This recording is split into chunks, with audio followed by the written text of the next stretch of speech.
The small apartment, the handwritten room for rent sign taped to the door. Ethan, single dad, barely making ends meet. A young girl approached, Anna, 20 years old, dressed simply, asking to rent the room. Ethan nodded. The first night, taking out the trash, Ethan spotted Anna's silver bracelet glinting with the Voss Holdings logo, the billion-dollar corporation that had fired him. His heart pounded, but the real shock came next. Anna opened his old laptop and hid a red USB drive inside. On the USB, a label read, Project Raven Lake, do not disclose. Ethan went silent. She wasn't just a billionaire's daughter. She was carrying secrets that could bury an entire empire. Ethan Cole lived paycheck to paycheck in a world that had forgotten he existed. At 37, he was the guy who fixed broken things during the day and delivered packages at night. Single dad to 8-year-old Mia, ever since his wife Hannah died of heart complications 2 years ago. The medical bills had drained their savings. The funeral costs had drained everything else. The room for rent sign was his last resort. $200 a month would cover Mia's school supplies and maybe a few decent meals. Anna showed up on a Tuesday afternoon, looking nothing like the college students who usually answered his ads. No designer clothes, no attitude, no parents calling to inspect the accommodations. Just a quiet 20-year-old with earnest eyes and cash in hand. I'm studying art, she said simply. I need somewhere peaceful to work. Mia took to Anna immediately. Within a week, they were folding paper cranes together at the kitchen table while Ethan worked his second shift. Anna taught Mia new origami patterns, helped with homework, and never complained about the thin walls or the heater that only worked when you kicked it twice. She was perfect, too perfect. That's when Ethan started noticing things. The silver bracelet she always wore caught the light wrong sometimes, revealing an engraved logo that made his blood run cold. Voss Holdings, the corporate giant that had restructured him out of his warehouse supervisor job 18 months ago. No severance, no explanation, just a form letter thanking him for his service. But Anna couldn't be connected to them. Could she? The neighbors started talking first. Mrs. Chen from 2B made pointed comments about young girls these days and inappropriate living arrangements. Dave from his delivery job was less subtle. Dude, you got a college girl living with you? What's your daughter gonna think? The whispers followed him to the grocery store, the gas station, Mia's parent-teacher conferences, single dad renting to a young woman. The math looked wrong to everyone who cared to judge. Ethan ignored them. Anna paid rent on time, kept her space clean, and made Mia laugh in ways she hadn't since Hannah died. That should have been enough, but the silver bracelet bothered him, and the way she sometimes stared at her phone with an expression he couldn't read. And the fact that she'd specifically asked to use his old laptop instead of buying her own. Mine crashed, she'd explained. College budget, you know? Except nothing else about Anna suggested money problems. Her clothes were simple but well-made. Her art supplies were professional quality. And when Mia accidentally spilled juice on Anna's backpack, the leather absorbed it without staining, the kind of leather that cost more than Ethan made in a month. One evening, while taking out the trash, he'd glimpsed her through the kitchen window. She was sitting at his laptop but not browsing or typing. She was inserting something into the USB port, something small and red. When she saw him coming back inside, she closed the laptop quickly and smiled the same warm smile she always gave him. Making tea, she said, gesturing to the kettle. Want some? But Ethan had seen enough. The red USB drive, the way she'd hidden it, the logo on her bracelet that connected her to the company that had destroyed his stable life. His 8-year-old daughter was upstairs, trusting and innocent, folding paper cranes with a girl who might be lying about everything. That night, after Mia was asleep and Anna was in her room, Ethan made a decision that would change all their lives. He was going to find out who Anna really was. Are you watching from somewhere? If you discovered your tenant wore the logo of the company that ruined your life, what would you do? Comment your thoughts and subscribe to see what happens next. For 3 weeks, Anna became part of their small family in ways that felt dangerously real.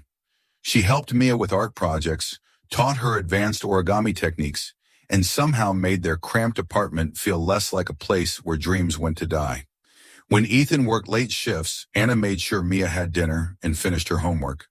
When Mia had nightmares about her mother, Anna sat with her until she fell back asleep. It was everything Ethan had hoped for when he'd posted that rental ad. A responsible tenant who genuinely cared about his daughter. So why did he feel like he was living with a ghost? The signs were small but persistent. Anna paid her rent in crisp hundreds, always exact change. She never ordered takeout, but somehow the refrigerator stayed stocked with expensive groceries. And that silver bracelet, she never took it off, even when washing dishes or helping Mia with messy art projects. The bracelet that bore the logo of Voss Holdings. Ethan had worked for their warehouse division for 6 years. Steady pay, decent benefits, the kind of job that let him plan for Mia's future. Then came the restructuring. 37 employees let go in a single day. No warning, no alternatives, just security guards walking them out with cardboard boxes full of personal items. Hannah had been sick by then. The insurance coverage ended with his job. The medical bills that followed destroyed everything they'd built together. But Anna couldn't know any of that. Could she? The doubt was eating him alive, especially when he watched her with Mia. His daughter's laughter had returned after months of grief-stricken silence. Anna had given them both something precious, hope that their little broken family might heal. The first real crack came on a Saturday morning at Peterson's Market. Ethan was counting coupons at checkout, calculating whether he could afford the name-brand cereal Mia had asked for when his card was declined. Again. "I'm sorry," he told the cashier, his face burning with familiar shame. "Can you remove the—" "I've got it," Anna said quietly, appearing beside him with a platinum credit card. The cashier's entire demeanor changed. The same woman who'd been tapping her fingers impatiently while Ethan sorted through crumpled bills suddenly became deferential, almost servile. "Of course, miss. Right away." Anna's card went through without question. $237, paid with the casual ease of someone for whom money was never a real concern. The other customers in line stared. Ethan felt their judgment like a physical weight. The single dad who couldn't afford groceries, saved by his young female tenant's platinum card. Walking home in silence, carrying bags that Anna had paid for, Ethan finally asked the question that had been building for weeks. "Who are you really?" Anna stopped walking. For a long moment she stared at the sidewalk, her fingers unconsciously touching that silver bracelet. "I'm exactly who I said I am," she whispered. "I'm just not exactly who you think I am." That evening, after Mia was asleep, Anna knocked on Ethan's bedroom door. "Can we talk?" She sat on the edge of his bed, looking younger than her 20 years, and told him the truth that shattered his world all over again. "My name is Anna Voss. My father owns Voss Holdings." The air left Ethan's lungs. "Your father? I know what his company did to you. I know about the layoffs, the timing, everything." Tears started streaming down her face. "I found your name in the employment records. Hannah Cole, listed as your emergency contact, and then I found her death certificate." Ethan's hands clenched into fists. "You investigated me?" "I investigated my father's company. You were just collateral damage I discovered along the way." The room spun. This girl, this young woman his daughter had come to love, was the child of the man who destroyed their lives, the billionaire whose corporate decisions had taken away Ethan's job, his insurance, his ability to save his wife. "Why?" His voice was barely audible. "Why are you here?"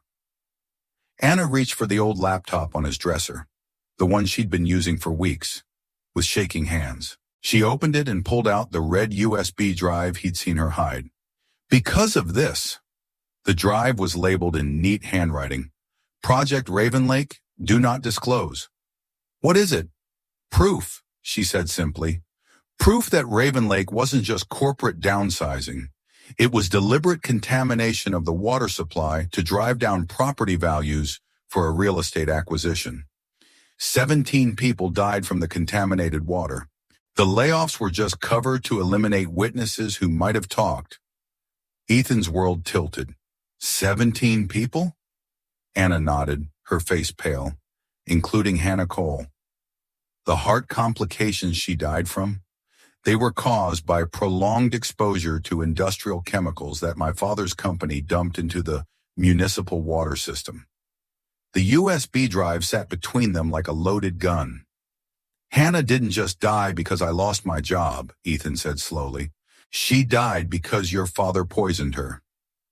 Yes. Outside, a black SUV had been parked across the street for the past hour. Anna had noticed it first, her body tensing in a way that spoke of long-practiced fear. They know I have it, she whispered. They know I'm here. And now they know about you and Mia. As if summoned by her words, the SUV's doors opened.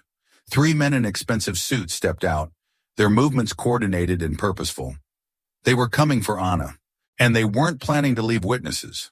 The knock came at exactly 9:47 p.m. Not the polite tap of neighbors or delivery drivers. This was the sound of authority that expected immediate compliance. Ethan looked at Anna, whose face had gone completely white. The USB drive was still in her trembling hands. Mr. Cole, a voice called through the door. We'd like to speak with you about your tenant. Ethan's protective instincts kicked in. Whatever Anna had done, whatever secrets she carried, Mia was upstairs sleeping. His daughter's safety came first. Just a minute, he called back, then whispered urgently to Anna, hide that drive. Now. Anna shoved the USB back into his laptop and snapped it closed. Ethan, I'm so sorry. I never wanted to bring this to your home. Too late for apologies. He opened the door to find 3 men in perfectly tailored suits, the kind of suits that cost more than most people's monthly rent. Behind them, neighbors were peeking through curtains and cracking doors, drawn by the expensive cars and obvious drama. The man in the center was older, with silver hair and the kind of presence that commanded boardrooms. His eyes swept past Ethan dismissively before settling on Anna, who had appeared in the hallway. Anna, it's time to come home. I am home, she said quietly. The man's laugh was cold. This is what you call home? He gestured around Ethan's modest apartment with obvious disgust. A cramped rental with a... His eyes found Ethan again. Maintenance worker. One of the younger men smirked. Sir, maybe we should explain to Mr. Cole exactly who he's been harboring. But Anna stepped forward, her chin raised with surprising defiance. No, I'll explain. She looked directly at the growing crowd of neighbors, her voice carrying clearly in the night air. My name is Anna Voss. My father is Richard Voss, CEO of Voss Holdings. And I stole classified documents proving that his company murdered 17 innocent people. The statement hit like a physical blow. Mrs. Chen gasped audibly. Dave from the delivery service whistled low. Richard Voss's composure cracked for just a moment. Anna, you don't know what you're... Hannah Cole, Anna continued, her voice growing stronger. Maria Santos, David Kim, James Patterson. 17 names on a list of people who died from contaminated water that your company deliberately dumped to drive down property values. Ethan felt the world spinning around him. Not only had Anna confirmed that Hannah's death was murder, she was announcing it to the entire neighborhood. You have no proof of these allegations, Richard said smoothly, but his eyes were scanning the apartment, looking for something specific. Actually, I do. That's when Ethan realized what Anna was doing. She wasn't just confronting her father. She was creating witnesses. Every neighbor who'd come out to gawk at the expensive cars was now listening to a confession of corporate murder, and some of them were recording on their phones. Richard noticed the cameras too. His mask of controlled authority began to slip. Everyone needs to go back inside, one of his security men said loudly. This is a private family matter. Is it? Mrs. Chen called out. Because she just said you people killed 17 folks. That ain't private. Dave stepped forward, his delivery company uniform making him look official despite his youth. "Sir, if what she's saying is true, we got a right to know. Some of us drink that same water." The crowd was growing. Other apartments were emptying as word spread through the building. Anna Voss, Billionaire's daughter, living in their building, accusing her father of mass murder. Richard's control was evaporating by the second. "Anna, get in the car. Now." "No. You're 20 years old. You're my daughter. You'll do as I say." "I'm 20 years old," Anna repeated, stepping closer to Ethan, "which means I'm an adult who can choose where to live. And I choose here." She reached into her pocket and pulled out a folded piece of paper, the handwritten rental receipt Ethan had given her on her first day. "This is my legal residence. This is my rental agreement. And this man," she gestured to Ethan, "has been more of a father to me in 3 weeks than you've been in 20 years. The crowd murmured approval. Someone started clapping. Richard's face flushed with rage and humiliation. "You think this poverty-stricken nobody can protect you from me?" "This nobody," Ethan said quietly, speaking for the first time, "knows exactly who you are, Richard Voss." He pulled his phone from his pocket, held it up so everyone could see the screen. "I've been recording this entire conversation, every threat, every admission, every word." The blood drained from Richard's face. "And so has she." Ethan nodded toward Mrs. Chen, who was holding her tablet high, the red recording light clearly visible. "And him." Dave waved his phone. "And me." Another neighbor stepped forward. Within seconds, a dozen phones were visible in the crowd, all recording, all capturing Richard Voss's meltdown in real time. "You can't use any of this," Richard sputtered. "Attorney-client privilege, family privacy laws." "Don't apply to confessions of murder," Anna said calmly, "especially not when they're made in public." From upstairs, a small voice called down, "Daddy? What's happening?" Mia appeared at the top of the stairs in her pajamas, holding one of the paper cranes Anna had taught her to fold. The sight of the 8-year-old girl seemed to break something in Richard Voss. Here was innocence. The kind of childhood Anna had never been allowed to have. The kind of family he'd destroyed with his corporate greed. "Please," Anna whispered, her voice cracking. "Just let me stay. Let me do the right thing for once."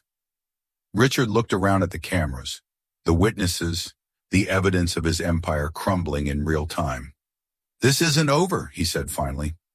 "Yes, it is," Anna replied. "Because tomorrow morning I'm walking into the FBI field office with everything I have. And tonight, everyone here heard you try to stop me." As Richard and his men retreated to their expensive cars, Anna collapsed against Ethan's shoulder, finally allowing herself to cry. "I'm sorry," she whispered. "I'm so sorry I brought this to your family." Ethan looked at Mia, still clutching her paper crane, still trusting him to keep her safe. "You didn't bring this to my family," he said quietly. "You became part of my family. And family protects each other." The cameras were still recording. The truth was finally free. By morning, the world had changed. Billionaire's daughter exposes father's murder cover-up. While living with single dad became the most watched story across every platform. The video of Richard Voss's meltdown, captured from 12 different angles by Ethan's neighbors, went viral within hours. The footage was devastating. A corporate titan reduced to threats and stammering denials, while his own daughter stood up to him in a cramped apartment hallway.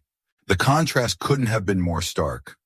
Wealth and power crumbling against simple human decency. Ethan's phone rang nonstop. CNN, NBC, local stations, podcasters, documentary filmmakers. Everyone wanted the ordinary hero who protected a whistleblower. He declined every interview.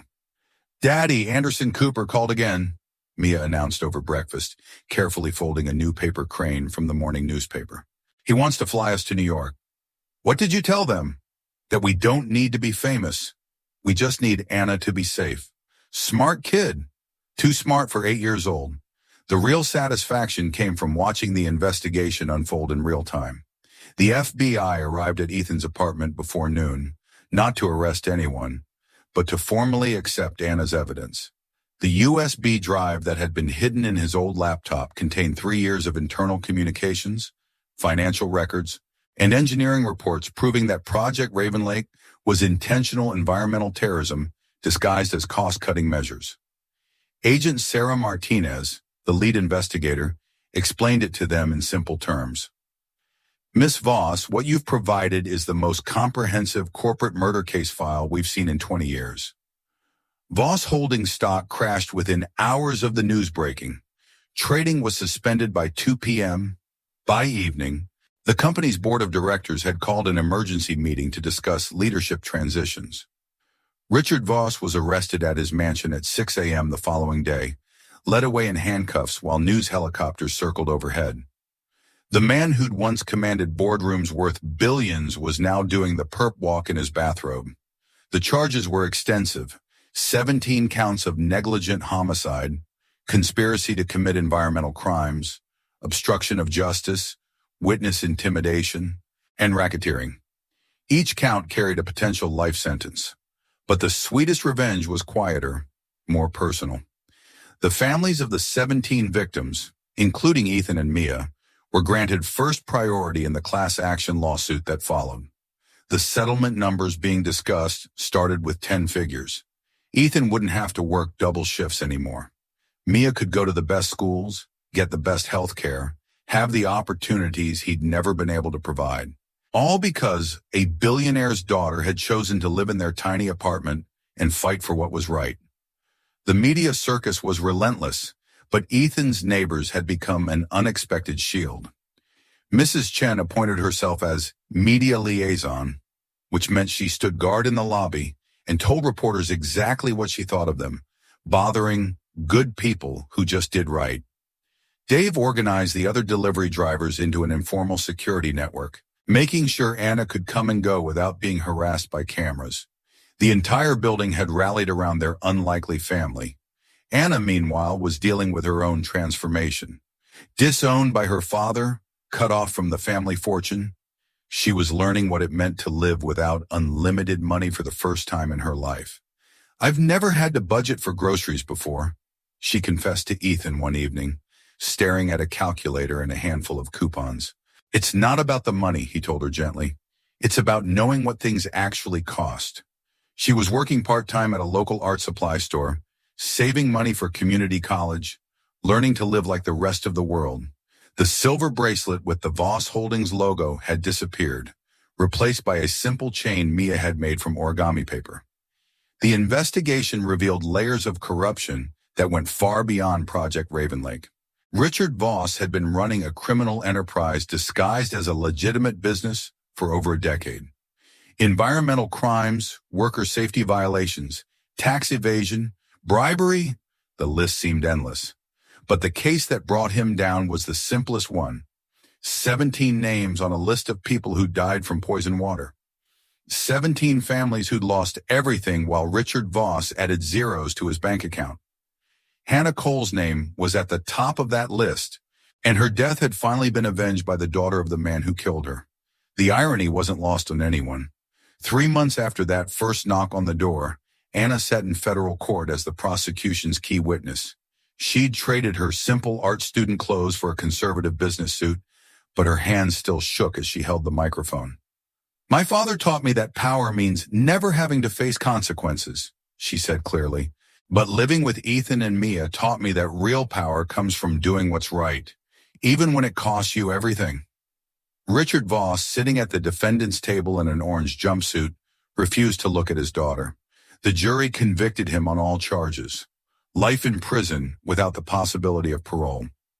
As they left the courthouse, reporters shouted questions about justice and redemption and whether Anna regretted her choices. She stopped at the bottom of the courthouse steps, took Mia's hand, and gave the only statement she would make during the entire ordeal. "I found my real family in a $200 a month room.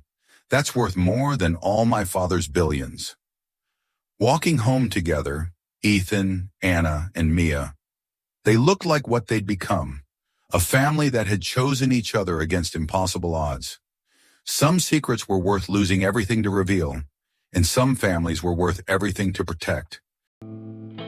1 year later, the City Hall hosted a press conference announcing the Richard Voss Memorial Clean Water Initiative, a program funding water safety monitoring in low-income communities. The irony of naming an environmental protection program after the man who'd poisoned 17 people wasn't lost on anyone. Sometimes justice came with a bitter sense of humor. Anna stood at the podium beside the mayor, no longer the frightened girl who'd hidden USB drives in old laptops. She wore a simple blue dress and the paper chain bracelet Mia had made her, now weathered from a year of daily wear. When it came time for remarks, Anna didn't give a speech about corporate accountability or environmental justice, though she could have. The settlement money had made her wealthy in her own right, but it had also taught her what wealth really meant. Instead, she reached into her purse and pulled out 3 simple objects. First, the small wooden key Mia had carved for her in art class, the one that said home in a child's careful lettering. Anna placed it gently on the podium microphone. Second, the original handwritten rental receipt Ethan had given her that first day. Now framed and worn from handling, she set it beside the key. Finally, a paper crane folded from the front page of the newspaper, announcing her father's conviction. She placed it on top of the receipt, its wings spread wide. The symbolism was unmistakable to everyone who'd followed their story. The key that had opened the right door, the receipt that had protected her choice to stay, and the crane that represented hope rising from the ashes of corruption. A photographer captured the moment, and the image spread across social media with a simple caption, "The room she rented saved lives." After the ceremony, the 3 of them walked home to the same apartment where it had all started. The room for rent sign was long gone, replaced by a small plaque that read, "Cole Voss Family." "Are we really keeping my last name?" Anna asked, the same question she'd posed a dozen times since the adoption papers were filed. "Family isn't about names," Ethan said, unlocking the door with Mia's wooden key. "It's about choosing to stay when staying gets hard." Mia ran ahead to their kitchen table, where dozens of paper cranes hung from the ceiling, each one folded during their most difficult days, each one a promise that tomorrow could be better. Sometimes the most expensive room wasn't in a mansion. Sometimes it was the $200 space where someone finally learned what home really meant. Sometimes the most valuable inheritance wasn't money or power. It was the courage to choose family over fortune, truth over comfort, and love over everything else. Which moment moved you most? When Anna placed the wooden key on the microphone, or when the paper crane landed on the rental receipt? Comment below and subscribe for more stories. Hero Dad stories about families who choose each other.